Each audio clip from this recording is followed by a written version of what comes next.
Bonjour mes bien-aimés, je viens vous encourager aujourd'hui parce que je sais que beaucoup d'entre vous et moi y compris, des fois, nous passons des moments compliqués, des moments où nous sommes découragés. Ça fait des années qu'on prie pour un sujet parce qu'on est malade, parce que on en a marre du célibat, parce que peut-être le chômage, on n'a pas un boulot stable, on n'a pas un appartement, plein de choses qui peuvent nous arriver et on est assez très très découragé. On se demande mais Dieu il est où? Dieu m'a abandonné.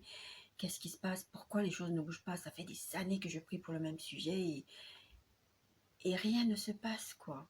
Je voudrais vraiment venir t'encourager aujourd'hui et te dire, persévère. Persévère, la pluie va tomber, persévère. Et pour aborder ce sujet, je voudrais vous partager l'histoire d'un homme dans la Bible, un homme que tout le monde connaît. Et en fait, il arrive de nulle part dans la Bible. Quand on parle de lui, c'est comme s'il a toujours été là et on n'entendait juste pas parler de lui, je pense. Qu'il était juste dans une saison de cache-toi et qu'après, bah, il est apparu parce qu'il avait des choses à vivre avec le Seigneur, il était dans un temps de formation et quand c'était le moment où le Seigneur devait le relâcher, il a juste relâché. Certains d'entre vous doivent s'en douter.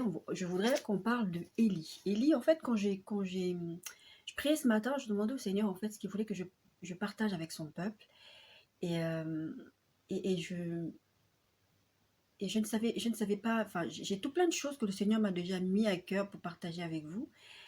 Mais il y a des moments où je me dis, Seigneur, je sens que les temps où on est, on a besoin de quelque chose d'autre. Non pas que les autres paroles ne sont pas importantes, mais simplement, je voulais vraiment quelque chose de spécifique à aujourd'hui, à cette journée, à ce moment et à ces temps que nous sommes en train de vivre dans nos vies de tous les jours, en fait. Et le Seigneur m'a parlé de cette histoire de la pluie va tomber. C'était vraiment ça, la pluie va tomber, persévère. C'était vraiment ça le titre qu'il m'a donné. Et c'était l'histoire d'Élie. Et quand j'ai fait des recherches, je suis revenue sur l'histoire des livres, on la connaît, je la connais bien, enfin je la connais plutôt bien. Je me suis rendu compte qu'en fait l'histoire des livres, elle tient sur, je crois, 3 chapitres de livre de un roi, c'est chapitre 17, chapitre 18, chapitre 19. Euh, je crois. Peut-être après, mais en tout cas, je sais que y a pas. J'étais persuadée que j'allais trouver ça dans d'autres livres, j'allais trouver l'histoire d'Élie dans d'autres livres. En fait, non, il n'y a pas. Mais il a tellement, c'est sur ce temps qu'il a agi, il a tellement impacté la vie de ses contemporains et la nôtre aussi, parce qu'aujourd'hui, quand on prend, il y a tellement de choses à dire en si peu de textes qui sont écrits dans la Bible, on peut tellement tirer des enseignements de la vie d'Élie et de ce que Élie a fait, que franchement, il y a, je suis juste, en tout cas, je suis sans mots, parce que vraiment, tu te rends compte qu'il n'y a pas grand-chose, mais voilà. Alors, pour beaucoup enfin, pour ceux qui ne connaissent pas Élie, Élie en fait c'est un prophète. C'est quelqu'un en fait on n'entend pas parler de lui pendant un moment. Il y a tout un tas de rois qui se succèdent après les juges parce que bah, les juges quand Dieu a envoyé des gens en fait pour diriger son peuple et puis le peuple il voulait plus parce que bon on veut être comme les autres, on veut avoir un roi comme dans les autres pays. Dieu, il leur dit, par le prophète, que bah, si vous voulez un roi, en fait, je vais vous envoyer un roi, mais sachez que ce roi-là, il va dominer sur vous. Et Dieu, il a été vraiment, je pense, touché parce que, tout simplement, il voulait diriger son peuple et le peuple ne voulait pas être dirigé par Dieu, il voulait une histoire comme les autres. Et du coup, il leur a envoyé Saül. Et Saül a été ce que Dieu avait dit, en fait. Il a été il a fait beaucoup de mal à ce peuple-là. Et à la suite de ça, il y a plusieurs rois qui se sont succédés. Et on te parle de certains rois, on te dit tel roi, il a fait pire que son père, tel roi, il était vraiment attaché à l'éternel, tel roi, il faisait ça, tel roi, il faisait ça, tel roi, il faisait ça. Et ça, c'était tous ces temps-là, il y avait des prophètes toujours qui venaient, il y avait Samuel qui venait parler, si je ne me trompe pas, oui. Il y avait Samuel qui venait parler de la part de Dieu, il y avait toujours des prophètes, il y avait toujours des envoyés que Dieu utilisait pour venir aller prévenir le peuple, aller dire des choses au peuple, que là vous êtes en train de faire n'importe quoi, donc voilà. Et Élie, il arrive dans ce contexte, dans la période où, qui est roi, à ce moment-là, c'est Akab. Akab, je pense que beaucoup d'entre nous, on connaît Akab. Akab, en fait, il est beaucoup plus connu par son épouse, en fait. Il n'y a pas souvent des cas où on connaît le mari par l'épouse, mais dans le cas d'Akab, on connaît Jézabel, en fait. Et Akab, quand tu regardes l'histoire d'Akab, Akab n'était pas si mauvais que ça, en fait. Et Akab, c'est juste mal marié. Je vous parle depuis ces derniers temps de mariage, et vraiment, si on ne s'attache pas à écouter Dieu, on va mal se marier, on va faire des bêtises et ça va entraîner des catastrophes, parenthèse fermée. Et donc, Élie, il arrive dans cette période-là et il vient, Élie débarque à un moment donné. La première chose que la Bible dit dans 1 roi 17, Élie le Tishbite, l'un des habitants de Galad, dit à Akab, l'Éternel est vivant, le Dieu d'Israël dont je suis le serviteur, il n'y aura ces années-ci ni rosée ni plus, sinon à ma parole. Je sais que ce texte a beaucoup été utilisé pour dire que, en fait, Dieu nous donne le pouvoir, Dieu nous donne la puissance et que avec la parole, on peut faire des tas de choses. Moi, ce que je sais de Dieu et du fonctionnement de Dieu, et quand tu lis tous les textes bibliques, les gens n'agissent pas juste à leur parole, en fait. C'est ce que je vous partageais la dernière fois dans une précédente vidéo, c'est que, en fait, les gens ne prennent pas des décisions comme ça, à les dire, je vais fermer le ciel à ma parole. C'est parce que, en fait, tu es tellement intime avec Dieu, et ça, vous allez l'entendre très, très souvent sur cette chaîne, vous êtes tellement intime avec Dieu, avec le Saint-Esprit, qu'en fait, on a l'impression que ta parole devient une parole de Dieu, en fait, parce que tu es tellement dans sa présence, que tu cherches tellement sa proximité, que lui, en fait, il te dit des choses que la Bible, même il y a des endroits où la Bible ne dit pas, en tout cas sur ce texte-là, sur cette histoire d'Élie, la Bible ne dit pas que Dieu a dit à Élie, va fermer le ciel. Élie dit bien à ma parole, mais c'est parce que Élie est dans la présence de Dieu, il connaît le cœur de Dieu, et les prophètes, c'est ça. Les gens qui cherchent à communier, à communiquer avec Dieu, à cette intimité, vous allez connaître le cœur de Dieu. Il n'y aura pas des moments où un pasteur ou quelqu'un viendra vous dire, fais ça, dis ça, comme ça, parce que vous allez connaître le cœur de Dieu. Vous allez dire, Dieu n'est pas comme ça. Si quelqu'un vient te dire, bah oui, ben, bon, ça c'est peut-être un exemple un tout petit peu gros, mais si quelqu'un vient te dire, bah, je sais pas, Dieu il est injuste parce que bah, il m'arrive des choses mauvaises, moi je suis censée être son enfant, et puis les autres, les païens, ou je ne sais pas trop qui, ils arrivent dans la vie, et tout ça, et moi je suis toujours malade, et moi j'ai tout ça. Toi, tu connais le cœur de Dieu, tu sais que Dieu n'est pas méchant, tu sais que Dieu n'est pas mauvais, tu sais que il y a quelque chose là, il peut y avoir une désobéissance, il peut y avoir quelque chose qui fait que, mais en tout cas tu connais le cœur de Dieu. Quand tu fonctionnes avec quelqu'un dans le quotidien, tu connais la personne. Si quelqu'un va venir te dire, oh, telle personne elle a dit ça sur toi, telle personne elle a fait ça, bah, tu vas dire, ben non, c'est pas possible, parce que je connais cette personne. Et c'est pareil avec Dieu. Quand tu es tellement intime avec Dieu, Dieu va te donner des instructions sans te donner des instructions en fait. C'est tellement fort en toi que tu vas aller prendre des décisions, tu vas faire des choses. Et Élie, là, il ferme le ciel. Et en fait, la Bible te dit, après, au chapitre 18, je ne vais pas tout lire parce que c'est long d'abord pour commencer, et puis ce qui nous intéresse, c'est vraiment des choses très très particulières avec cette histoire. Donc là, verset 17, le chapitre 17, verset 1, Élie ferme le ciel. Et après, le Seigneur donne un ordre à Élie, lui dit, va au torrent de Kérit et cache-toi là-bas pendant un temps. Parce que le Seigneur a encore les choses à lui enseigner, il veut le protéger, etc., etc. Et il va être nourri par des corbeaux, etc. Et après, quand il a fini cette phase-là, le torrent s'assèche parce que forcément, Élie, il a fermé le ciel. Donc lui aussi, il est touché par cette sécheresse, même si Dieu l'a mis à l'abri, justement, à côté de ce torrent, il avait de l'eau, il avait à manger. Les corbeaux, je ne sais pas si vous réalisez, des corbeaux qui viennent ramener à manger un être humain. Un corbeau, il ne va pas ramener à manger un être humain à manger, il va le manger lui. Il ne va pas le ramener. Pour dire combien vraiment Dieu est capable, en fait. Et après cette phase, le Seigneur lui dit, va à Sarepta. Et là-bas, il va s'occuper d'une veuve, il va aider cette veuve, etc. Ça, c'est pas l'histoire qui nous intéresse. Après cette histoire de Sarepta, chapitre 18, verset 1. Bien des jours, je lis dans la version Louis II aujourd'hui. Tous les textes que je vais vous lire, c'est tous dans la version Louis II. Donc, chapitre 18, verset 1. Bien des jours s'écoulèrent, et la parole de l'Éternel fut ainsi adressée à Élie. Dans la 3e année, va, présente-toi devant Akab, et je ferai tomber de la pluie sur la face du sol. Et Élie alla pour se présenter devant Akab. Et là, il y a une histoire un tout petit peu rigolote, parce que dans les proches de Akab, en fait, dans les gens qui travaillent avec Akab, il y a quelqu'un qui s'appelle Abias. Abias, c'est quelqu'un qui craint l'Éternel, qui craint l'Éternel. Et lui, il connaît la réputation. Élie a une réputation. Élie, en fait, il vient, Dieu lui donne un message, il donne le message, et après, il disparaît. D'un coup, il disparaît, mais c'est pas genre, il part en courant ou il lui arrive quelque chose, mais il disparaît littéralement devant les gens. Et lui et Akab, ils discutent, et Akab lui dit, écoute, va à cet endroit-là pour aller voir, en fait, si on peut trouver au moins de l'herbe, des choses pour nourrir les animaux, etc. Parce que bon, voilà, parce que là, c'est la sécheresse, ça va pas, tu vois. Et, et donc, Abias va d'un côté et Élie va d'un autre côté. Et Élie, en fait, il se présente à Abias, il lui dit, va dire à Akab, parce que le Seigneur lui a donné cet ordre à Élie, il lui dit, il faut que tu rencontres Akab et que tu parles avec Akab.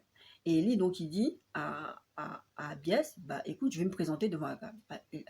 Abias, il lui dit non, non, non, non, non, non, moi je ne vais pas faire ce genre de message-là, parce que toi, on te connaît, tu donnes des messages, après tu disparais comme ça, tu dis que tu vas aller parler à Akab, et après, moi, je vais me faire exécuter, zigouiller, parce que toi, tu vas disparaître, et moi, je vais me retrouver devant Akab, je fais quoi? Et là, dedans, on sait déjà qu'il y a Jézabel, et Jézabel, elle rigole pas avec les gens qui marchent avec Dieu, elle a tué les... Elle tue, en fait, elle tue les gens. Et donc là, donc, cette histoire-là se passe, et Élie lui dit, mais non, ne t'inquiète pas, moi, je te dis que je vais rencontrer Akab. Et ça, ça se passe, ça se passe au chapitre 18, comme c'est très très long, je ne vais pas vous lire, c'est pour ça que je vous le raconte sommairement. Je vous conseille d'aller vraiment lire, c'est très très passionnant cette histoire d'Élie. Et ensuite, donc Abias, il va à la rencontre de Akab pour lui dire que bah, y a Élie qui va venir et qui va lui parler, quoi, etc. Donc, chapitre toujours 18, verset 16. Abias étant allé à la rencontre d'Akab, l'informa de la chose. Et Akab s'est rendu au-devant d'Élie. À peine Akab aperçut-il Élie qui lui dit, « Est-ce toi qui jettes le trouble en Israël ?» Élie répondit, « Je ne trouble point Israël. Israël, c'est toi au contraire. Et la maison de ton père, puisque vous avez abandonné les commandements de l'Éternel et que tu es allé après les Baals. Fais maintenant rassembler tout Israël auprès de moi à la montagne de Carmel, et aussi les 450 prophètes de Baal et les 400 prophètes d'Astaré qui mangent à la table des Jazabel. » Et là, en fait, il va se passer quelque chose que tout le monde, enfin, on connaît tous cette histoire. Donc, Élie va faire rassembler des gens parce que Dieu lui a donné une instruction à ce moment-là. Parce que le peuple est tellement dans l'idolâtrie, je vous ai dit la dernière fois, que Dieu déteste ça. Il ne veut pas, il n'y a pas à le mettre avec d'autres personnes ou avec d'autres choses dans la vie. Dieu, il veut être au-dessus. Il veut avoir la première place dans nos vies. Parce que comme je vous le disais la semaine dernière dans la vidéo, Dieu veut nous parler, il a des choses à nous dire. Et si lui n'est pas au sommet, s'il n'est pas en haut, s'il n'est pas là, il n'a pas la place principale, comment tu veux l'entendre? C'est pour ça que Dieu a besoin qu'on ait des temps calmes avec lui, des temps où il est juste lui, toi et lui, pour pouvoir te donner des instructions. C'est ce qu'il fait là, c'est ce que l'histoire d'Élie nous montre, qu'il a ces temps d'intimité avec lui, où il lui donne des instructions. Et Élie obéit, Élie ne cherche pas à comprendre. Et on arrive à ce moment de l'histoire où Élie va rassembler les prophètes, parce que là maintenant, enfin les prophètes de Baal, les prophètes d'Astarté, et dire que bon, maintenant là, peut-être que vous avez besoin de savoir qui est votre Dieu, parce que là on vous a fermé le ciel, il s'est passé tout plein de choses, vous avez probablement besoin de savoir qui est votre Dieu en fait. Et maintenant je vais travailler, je vais vous montrer qui est Dieu. Je pense qu'au fond de lui, Élie, il était convaincu que en faisant ça, ben, quand il allait prouver qui est Dieu, qui est le vrai Dieu, ben, les gens allaient dire waouh, c'est lui, c'est le vrai Dieu, etc. Donc là, je vais aussi passer sommairement sur cette histoire-là. Élie prouve de façon magistrale que Dieu est Dieu, et les gens reconnaissent que Dieu est Dieu, mais ça ne les fait pas détourner de leur méchant voie. Et ce qui se passe en fait, c'est que cette histoire-là, en fait, à la fin de quand Élie prouve en mettant de l'eau, mais de l'eau. Moi, je me suis toujours posé la question, mais comment l'eau là, elle est arrivée où? Elle est arrivée d'où? Il y avait la sécheresse et tout. Comment Élie se retrouve avec des seaux et des seaux d'eau? Dieu est grand, Dieu est puissant. Je cherche même pas à comprendre. Et donc, du coup, il mouille le bois. Enfin, plein de choses se passent. Et le feu descend du ciel et allume le front. Alors que eux, les prophètes de Baal, les prophètes d'Astarté, ils ont fait des tas de choses. Après, ils se sont scarifiés, ils ont tout fait pour allumer le feu. Rien là. Et Élie, en fait, t'as un moment très très comique dans ce texte-là où Élie rigole, il dit, mais votre Dieu, il se moque d'eux, en fait. Votre Dieu, il dort, peut-être, criez plus fort, peut-être il vous entend pas, etc. Enfin bon, c'est une histoire très très marrante. Vraiment, je vous conseille de lire cette histoire, c'est très intéressant, et en plus c'est très très drôle. Moi j'aime bien lire la Bible parce que des fois je tombe sur les histoires comme ça où je suis là, je rigole et je me dis waouh, Dieu il est magnifique, quoi. Et donc cette histoire se passe, et et après Élie, en fait, il tue tous les prophètes de Baal. Il tue tous les prophètes de Baal et d'Astaré. Et chapitre toujours 18, verset 41. Bon, le verset 40, c'est là où il saisit les prophètes de Baal, et verset 40, il dit, saisissez les prophètes de Baal, leur dit, il dit qu'aucun d'eux n'échappe, et il les saisit, et il les fit descendre au torrent de Kishon, et il les égorgea. C'est violent. Ouais, la Bible, il y a des choses comme ça, des fois c'est violent. J'aime bien parce que la Bible est très très vraie. Et donc verset 41, chapitre 18, Et Élie dit à Akab, monte, mange et bois, car il se fait un bruit qui annonce la pluie. Et c'est là qu'on va arriver maintenant à notre histoire de la pluie va tomber. Là, pendant 3 ans, il y a eu la sécheresse. Il n'y avait plus de solution. Il n'y avait plus rien. Dieu avait fermé le ciel par l'intermédiaire d'Élie. Là, les gens étaient dans une situation désespérée. C'était le même peuple. Hein. Je veux dire, ce peuple-là, c'était le peuple il y avait des gens qui marchaient avec Dieu. Akab, c'était un représentant, un roi d'Israël. C'était un roi qui appartenait au peuple de Dieu. Donc, c'est des gens qui ne sont pas censés adorer d'autres dieux. Mais comme quelqu'un comme Akab, il s'est marié avec quelqu'un qui a d'autres divinités, il s'est mal marié, comme je le disais tout à l'heure, ben, il adorait d'autres dieux. Donc, effectivement, comme Dieu n'aime pas l'idolâtrie, Dieu n'aime pas partager sa place avec qui que ce soit, la Bible dit que Dieu est un Dieu jaloux. Donc, à un moment donné, il faut faire quelque chose, il faut ramener le peuple à la raison, en fait. Et voilà, il se passe ça. Et maintenant, c'est le temps est venu pour que Dieu, maintenant, il fasse tomber la pluie. Et le message que j'ai à vous partager aujourd'hui vient de ce passage. Il dit, verset 42, « Mais Élie monta au sommet du mont Carmel. » Pendant que Akab, lui, va manger, parce que du coup, on lui a dit, bon, la pluie va venir. C'est vraiment là où tu vois quand même que Akab, il n'est pas si méchant que ça. On a égorgé les prophètes, il n'a rien à égorger les prophètes, il n'a pas trop réagi. Et du coup, en fait, Élie, Akab, lui, va manger. La Bible dit clairement, Akab, il va manger, il va vivre sa vie.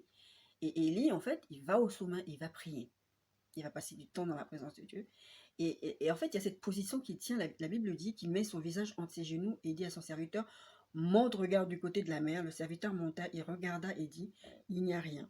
Élie dit, retourne-y 7 fois. À la 7e fois, il dit, voici un petit nuage qui s'élève de la mer et qui est comme la paume d'une main. Et qui est comme la paume de la main d'un homme. Et notre message est tiré de ce passage-là, à partir du verset 41. C'est que Dieu nous a promis des choses, parce que Dieu t'a parlé. Si tu es intime avec Dieu, tu cherches la présence de Dieu, tu cherches la face de Dieu, Dieu te parle, il te dit des choses. C'est ce qu'on partageait la semaine dernière. Que Dieu veut être intime avec toi parce qu'il a des choses à te dire. Et Dieu fait des promesses. Le truc, c'est que des fois, les promesses de Dieu tardent à arriver. La Bible dit que si la promesse tarde, attends-la. Si la Bible dit que si la promesse tarde, attends-la, ça veut dire que la promesse peut tarder. Mais malheureusement, en fait, la promesse peut tarder un jour, quelques heures, quelques jours. Mais des fois, il y a des années qui s'écoulent. Oui, c'est mon ancienne Bible, elle est un tout petit peu... et ça peut prendre des années, en fait, pour arriver à quelque chose. Tu peux prier pour un sujet pendant des années. Et effectivement, je vous ai dit tout au début de la vidéo, il y a plein de raisons qui font que les prières ne sont pas exaucées tout de suite. Et il y a quelque chose qu'il ne faut pas oublier, c'est la souveraineté de Dieu. Dieu aurait pu donner à Abraham tout de suite son enfant. Quand Abraham était dans une situation, il pouvait enfanter, d'ailleurs il a enfanté puisqu'il a eu Ismaël. En fait, il aurait pu attendre qu'il soit jeune, robuste et tout. Dieu a attendu qu'il n'y a aucune solution humaine. Dieu aime entrer en action quand il n'y a aucune solution humaine. Quand tu as encore des plans B, où tu penses encore que là, je peux encore faire quelque chose, je vais arriver, je vais faire ci, je vais faire ça, Dieu va te laisser faire. Il va te laisser faire. Il va arriver à un moment donné où tu vas être devant un mur et c'est là que Dieu va rentrer en action. Moi, j'aime l'appeler le Dieu de 23h59. Tu as une échéance à minuit, Dieu agit à 23h59. Je l'appelle comme ça parce que j'adore cette image, parce que vraiment, j'ai vu agir comme ça dans ma vie. J'ai écouté tout plein de témoignages où Dieu a fait ça, où vraiment, tu penses que c'est désespéré. Et là, en fait, ce qui se passe, c'est que la pluie n'est même pas encore tombée. Il dit déjà à Akab, la pluie va tomber. Je vois déjà quelque chose qui annonce la pluie. Et il envoie son serviteur 7 fois. Est-ce qu'il avait besoin d'envoyer son serviteur 7 fois? Mais il priait, il persévérait, va vérifier. Il va vérifier 7 fois. Et à la 7e fois, il voit un petit truc. La Bible dit ne méprisez pas les petits commencements. Des fois, tu vois des petites choses que Dieu est en train de faire. Peut-être que tu pries pour ton conjoint. Peut-être que tu pries pour ton collègue de travail. Peut-être que tu pries pour un membre de ta famille. Peut-être que tu pries une situation bien particulière. Et tu vois des micro-changements. Et tu te dis, oh, c'est pas ça. Je veux que cette personne elle soit vraiment comme ça, ou je veux que cette situation soit comme ça. Et toi, pour toi, c'est pas important parce que tu te dis, mais non, en fait, moi, ce que je veux voir, c'est vraiment le grand changement, le gros truc. J'ai demandé à Dieu, je sais pas, 100 000 euros. Pourquoi il me donne que 1000 euros? Moi, j'ai besoin de 100 000 euros. Là, j'ai une échéance, c'est 100 000 euros que je veux. Et Dieu te donne, tiens, prends 1000 euros. Parce que Dieu, en fait, veut que tu investisses les 1000 euros dans quelque chose ou que tu donnes peut-être à quelqu'un qui va faire boule de neige et qu'après, tu vas avoir les 100 000 euros. Mais en fait, ce que Dieu veut, c'est que tu es la foi de 1000 euros. Jésus, il disait, croyez en moi et croyez en Dieu. Croyez en Dieu et croyez en moi. La base de notre relation, c'est la foi. Si Dieu a promis, Dieu va faire. Il y a ce verset de la Bible qui dit, l'homme ne vivra pas de pain seulement, mais de toute parole qui sort de la bouche de Dieu. Toute parole, c'est pas simplement la Bible. Et d'ailleurs, à ce niveau de ce texte-là, toute parole, ça veut dire les rémas. En fait, c'est les paroles que Dieu te dit à toi personnellement, qui n'est pas spécifiquement écrit dans la Bible. C'est vraiment le réma, c'est ce truc qui te nourrit quotidiennement, que Dieu vient te dire, comme je vous disais tout à l'heure en début de vidéo, que en fait, j'ai prié, j'ai déjà des tas de textes que le Seigneur m'a déjà mis à cœur, des tas d'encouragements que le Seigneur m'a déjà donné encore, mis à cœur pour son peuple. Mais je voulais un réma aujourd'hui, je voulais un truc d'aujourd'hui, qui est quelque chose qui allait parler à quelqu'un aujourd'hui. Et le Seigneur m'a parlé de ça. Parce que ce que Dieu veut, c'est que tu aies la foi. Là, il m'a donné une parole. Ma part à moi, c'est d'agir en fonction de cette foi. C'est d'agir en fonction de ce que le Seigneur m'a dit, de déjà mettre ma foi en action, de dire, là, je vais croire que Dieu va parler à travers moi. Je prépare pas des longs trucs, des longs textes, je sais, j'ai les versets, j'ai tout ça, mais je prépare pas de longs trucs, parce que j'ai foi que ce Dieu, il dit qu'il va faire, il va faire. Le texte que je vous disais tout à l'heure, si la promesse tarde, attends là, c'est Habakkuk 2, à partir du verset 3. Car c'est une prophétie dont le temps est déjà fixé, elle marche vers son terme, et elle ne mentira pas. Si elle tarde, attends-la, car elle s'accomplira, et elle s'accomplira certainement. Dieu ne, je dis souvent, Dieu ne brasse pas de l'air. Dieu ne parle pas pour parler. Dieu peut parler pour encourager, pour plein de raisons, mais en fait, il y a toujours un but pour lequel Dieu parle. Si Dieu vient te dire quelque chose aujourd'hui, s'il vient te donner une promesse concernant ta vie, n'importe quel domaine de ta vie, s'il a promis, il fera. Il y a une chose qui peut empêcher Dieu d'agir dans ta vie, c'est la désobéissance. Et ça, je l'ai appris à mes dépens. Une des choses, c'est la désobéissance. C'est pas que... Et encore, ça n'empêche pas, ça n'a... En fait, ça a retardé la promesse. Ça a retardé, en fait. Je me suis retrouvée dans une situation où j'ai désobéi délibérément à Dieu. C'est clair, c'était délibéré. Parce que tu ne peux pas dire, ah, je ne savais pas, ça m'est tombé dessus. Non, non, c'est délibéré. Tu désobéis, tu désobéis. Dieu te dit, telle chose arrivera à telle date. Et toi, en fait, ça n'arrive pas. Tu dis, mais Seigneur, pourquoi c'est pas arrivé? Il m'a dit, mais Nadia, j'avais prévu que ça arrive à cette date-là. Le problème, c'est que puisque tu étais en train de me désobéir, tu as lié mes mains. Tu m'as empêché d'agir. Et ça, je vous assure, jusqu'à ce que j'ai vécu cette expérience avec le Seigneur, j'avais jamais entendu une prédication. Sûrement, ça devait exister, hein. Mais dans toutes les églises où je suis allée, ou même sur les vidéos YouTube que j'ai regardées, j'avais jamais entendu quelqu'un dire que la désobéissance peut empêcher Dieu d'agir. J'ai toujours entendu, quand Dieu a dit, Dieu fera, quand Dieu a dit, Dieu fera, quand Dieu a dit... Et en fait, du coup, tu grandis avec ça, tu avances spirituellement avec ça, tu crois que Dieu va faire, toujours faire, même quand tu lui désobéis. Mais non. Si la promesse tarde, attends-la. Parenthèse fermée encore. Parce que c'est pas ça le but du message. Aujourd'hui, le but du message, c'est de vous dire que là, il va y avoir une petite forme comme ça qui va montrer un nuage, petite forme. Ne méprise pas ça. Ne méprise pas les micro-changements. Ne méprise pas ce que Dieu est en train de faire. Parce que peut-être que tu t'attends, oui, Dieu est capable, parce qu'il le fait aussi, des choses spectaculaires. On a vu Jésus agir, ressusciter des morts, guérir des malades, faire des choses de dingue. Moi, je l'ai vu même financièrement faire des choses dans ma vie. Je me suis dit, wow, j'étais choquée. Mais la plupart des choses dans la vie, ça prend du temps. C'est des processus. Des fois, c'est des processus qui sont liés à ton caractère.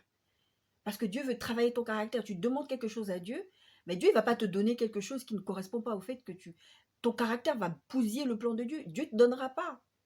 Parce que Dieu n'est pas responsable. Il ne va pas les donner une jaguar à un enfant de 7 ans. Par exemple, c'est un gros exemple, mais il ne le fera pas. Tu vas lui demander un certain montant d'argent. Je parlais d'argent tout à l'heure. Il ne va pas te donner 10 000 euros alors que tu n'es pas capable de gérer 100 euros. Parce que tu vas jeter par les fenêtres. Dieu est un père responsable. Mais en dehors de ça, quand Dieu il dit quelque chose, persévère, regarde la forme, vois dans l'esprit. Et voir dans l'esprit, c'est pas compliqué, c'est d'avoir cette intimité avec Dieu, de prendre ce temps où Dieu te montre les choses. Je veux dire, Dieu avait dit à Élie ce il allait faire. Il a fermé le ciel, Élie. Dieu a dit maintenant la pluie va arriver. Bah, pourquoi Dieu n'a pas fait tomber la pluie tout de suite? Pourquoi Dieu n'a pas fait tomber la pluie tout de suite? 1 Thessaloniciens 5 dit ceci. Priez sans cesse. Ne vous arrêtez pas de prier. Vous ne voyez pas quelque chose arriver, ça prend des années. Moi, il y a des sujets dont je prie depuis des années. Je n'ai pas encore vu le changement, mais ça, ce n'est même pas lié à moi, c'est lié à des personnes tierces. Et ça m'arrive des fois, je craque et je dis, Seigneur, mais ça fait des années. Et après, je demande pardon à Dieu parce que là, vraiment, je suis au bout du bout. Mais je ne suis pas encore au bout parce que le bout aussi, c'est travailler mon caractère. Dieu travaille mon caractère. Dieu travaille ma foi aussi. Il faut que j'ai foi en Dieu. Il faut que j'ai foi que la promesse, elle va s'accomplir certainement. Elle va s'accomplir. Dieu a dit, Dieu fera. Si Dieu l'a dit, fais juste confiance à Dieu. Aie confiance à Dieu. Aie foi en lui. Dis-toi que là, ça, tu as mal. Mais là, les gens vont se moquer de toi. Moi, je vous racontais, je crois, la dernière fois, ou je ne sais pas si je vous l'ai vraiment dit, mais avant de déménager ici, des gens se moquaient de moi, parce que moi, le Seigneur m'avait parlé depuis un moment que j'allais venir en Bretagne. Et chaque fois, j'étais là, ouais, je vais y aller, c'est bon, c'est la rentrée là. Et les gens, ils rigolaient parce qu'ils me voyaient encore à Villiers. Les gens rigolaient parce qu'ils me voyaient encore en région parisienne. Mais t'es encore là, toi? Oh, mais t'es encore là? Oh, mais t'es encore là? Oh, mais t'es encore là? Oh, t'es pas parti. Les gens vont se moquer de vous. Mais tu crois en quel Dieu? Physiquement, dans la santé, les gens vont se moquer de vous. Mais ce qui est important, ce n'est pas ce que les gens font, c'est ce que Dieu dit dans ta situation. Si Dieu a promis, Dieu fera. Fais confiance. Fais confiance que la pluie va tomber. Là, la pluie, elle n'était pas tombée. La Bible te dit, la pluie, elle n'était pas tombée. On n'est même pas encore arrivé au moment où la pluie va tomber. Parce que la pluie va tomber. Effectivement. Il y a toute une scène très cocasse où tu vois Ellie courir derrière le chat. Il court, le roi Akab, il y a la pluie qui arrive. Il dit ouais, va vite parce que la pluie va tomber sur toi. Et tu vois courir et la pluie tombe. Mais Ellie, la Bible te dit qu'Élie s'est mis dans une position comme quelqu'un qui est en train d'accoucher. Il a mis sa tête comme ça entre ses jambes. Et il envoie son serviteur. Va regarder, il dit je vois rien. Va regarder, il dit je vois rien. Va regarder, je vois. Et ça fait un moment quand même. Là, on a ça sur une petite période de temps. Mais je vous disais, ça peut durer beaucoup plus longtemps que ça. Ayez foi en ce que Dieu dit. Si Dieu est venu vous dire quelque chose, il y aura des gens qui vont vous décourager. Des gens vont vous dire, ah mais non, Dieu n'est pas comme ça, Dieu ne parle pas comme ça. Parce que les gens ont leur propre idée de Dieu. Si tu es intime avec Dieu, si tu es intime avec le Saint-Esprit, il va te parler dans ta situation. Il va te donner ton pain quotidien. Il va te dire des paroles qui concernent ta vie tous les jours. N'écoute pas les gens. Combien de fois j'ai entendu les gens me dire des trucs? Mais non, c'est pas comme ça. Dieu parle pas comme ça. Dieu ne dit pas ça. Et il y a des moments, en fait, tu es tellement, pas faible, mais tu es tellement, ta foi, elle n'est pas grande. Et tu crois à tes aînés, tu crois aux gens qui ont l'expérience peut-être, tu crois à tout plein de choses. Je pourrais vous parler de cette histoire de vieux et du jeune prophète, des gens qui ne sont pas forcément bien intentionnés, d'autres qui sont bien intentionnés, parce que l'expérience prouve que... Mais non, si Dieu t'a donné une parole à toi, il t'a donné à toi. Je ne parle pas de ceux qui disent que Dieu a dit alors que Dieu n'a pas dit. Je te parle vraiment de quand tu es intime avec Dieu, tu marches avec lui, tu es dans sa présence, tu es tout le temps, tu sais comment Dieu parle. Moi, je sais comment Dieu me parle. Je veux dire, il y a des tas de choses que j'ai vécues dans ma vie, on est venu me dire des tas de choses, et j'ai dit non, Dieu ne parle pas... Enfin, Dieu m'a dit ça. Je vous parlais de mon déménagement, mais c'était dingue mon histoire de déménagement.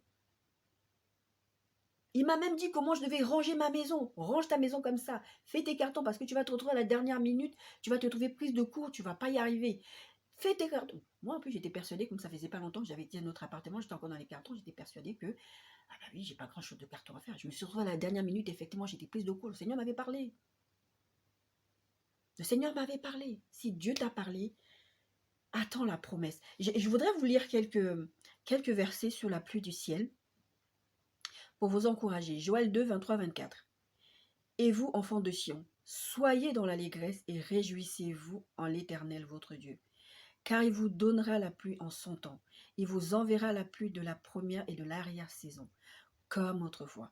Les airs se rempliront de blé et les cuves regorgeront de moude et d'huile. Deutéronome 11, 13, 14. Si vous obéissez à mes commandements, je vous parlais d'obéissance tout à l'heure.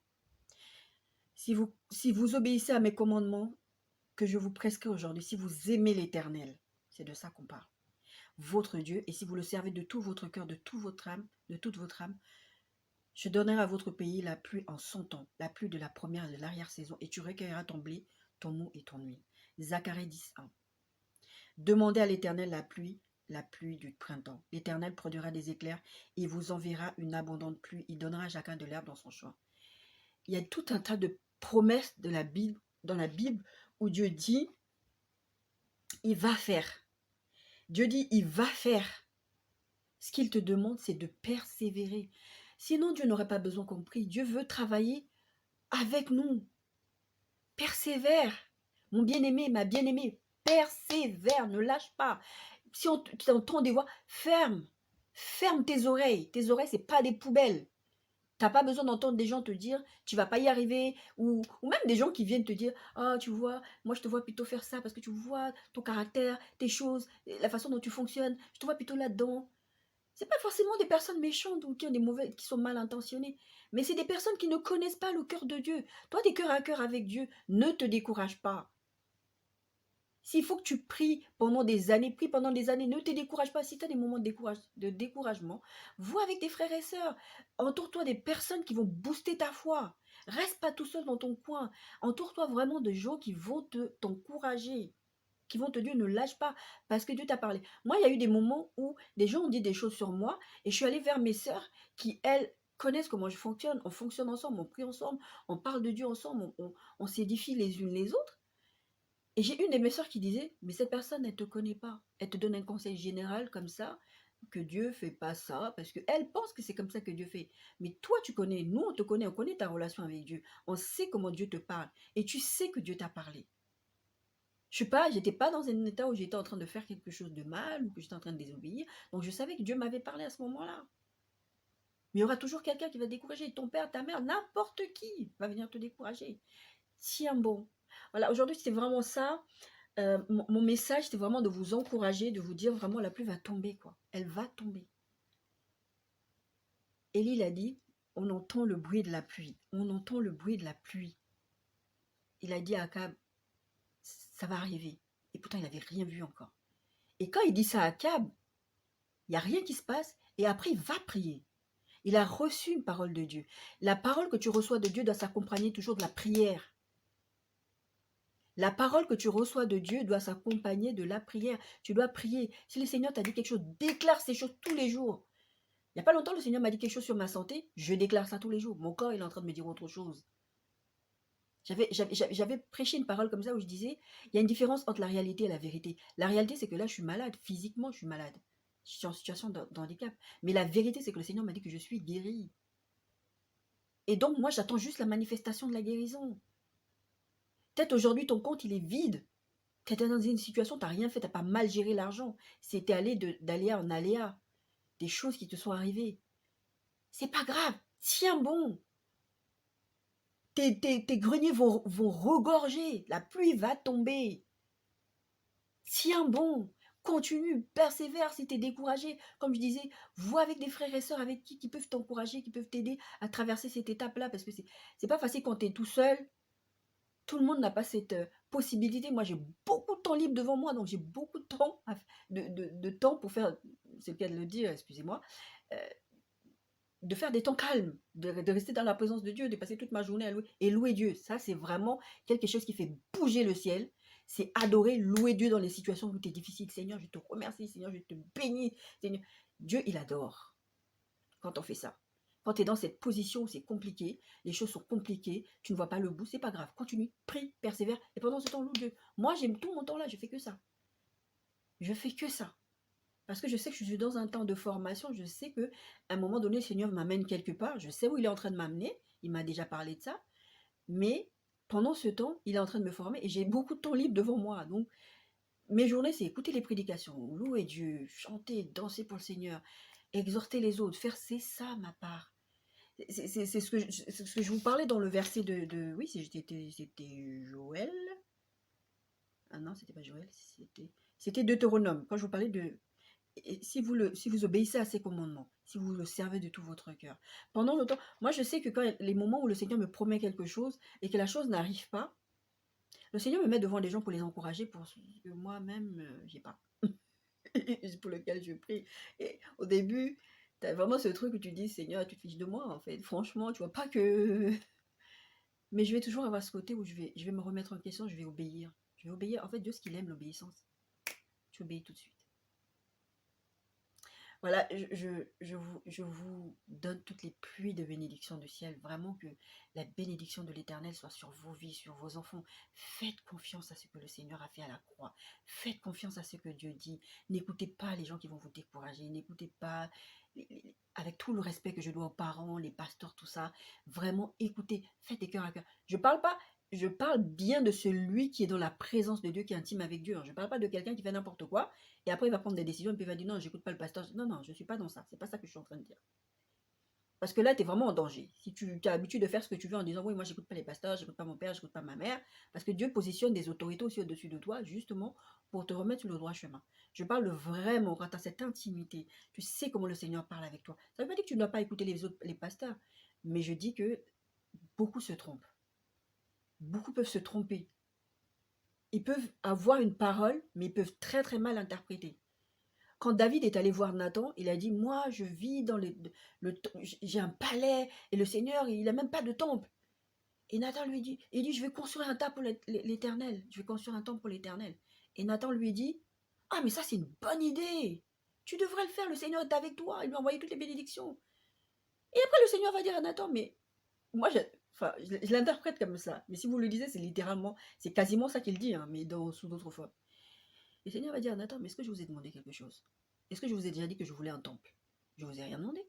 Après, il dit: bon, puisque quand même tu as pensé à le faire, c'est pas toi qui vas le faire, c'est Salomon qui va le faire. C'est ton fils qui va le faire. Effectivement, c'est ce qui se passera. Donc oui, il y a des hommes de Dieu qui peuvent être très bien intentionnés, qui peuvent vous donner des belles paroles. Tout comme il y a des... Je vous parlais du jeune prophète. Tout comme il y en a qui sont très très mal intentionnés, qui n'ont plus l'onction de Dieu sur eux et qui continuent à prêcher, qui continuent à parler parce qu'ils sont dans une routine, dans des habitudes. Ils vont vous dire des choses sur vos vies et c'est pas ça que Dieu dit. C'est pas de ça dont je parle. Ce dont je suis en train de parler, c'est ce truc où tu as cette intimité avec Dieu. Attends la promesse, elle va s'accomplir. Sois patient avec toi, sois patient avec Dieu. Parce que tout ce que Dieu fait demande un processus. Et les processus de Dieu peuvent prendre beaucoup de temps.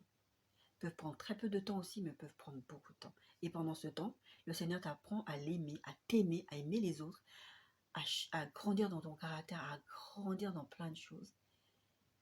Et ensuite, maintenant, quand tu reçois la bénédiction, tu ne la reçois pas dans un mauvais état d'esprit. Si vous regardez l'histoire de Joseph, c'est un peu ça. Joseph reçoit ses paroles, ils vont se prosterner devant toi. Tout le monde a compris. Hein. Et quand Joseph va finir par sortir de la prison, je saute d'une étape à une autre, Joseph est quelqu'un d'autre. Il est humble. Il dit non, c'est pas moi qui interprète les rêves, c'est Dieu. Il est vraiment, il est à l'écoute, il est posé. Dieu a travaillé son caractère pendant les 13 ans de prison. C'était une période difficile, il était en prison pour rien, en plus il n'avait rien fait. Humainement, on aurait dit c'est pas juste, Dieu n'est pas juste, alors que Dieu, il savait pourquoi il le laissait en prison. Il fallait qu'il le travaille, il fallait qu'il ait aussi des contacts dans la prison. Parce que s'il n'avait pas eu ces contacts-là, il allait le sortir de prison. Et si ses frères ne l'avaient pas vendu, au moins il allait sauver ses frères. Faites confiance à Dieu. La pluie va tomber. Persévère. Persévère dans l'amour. Persévère à faire confiance à Dieu. Persévère dans la prière. Persévère. Soyez bénis.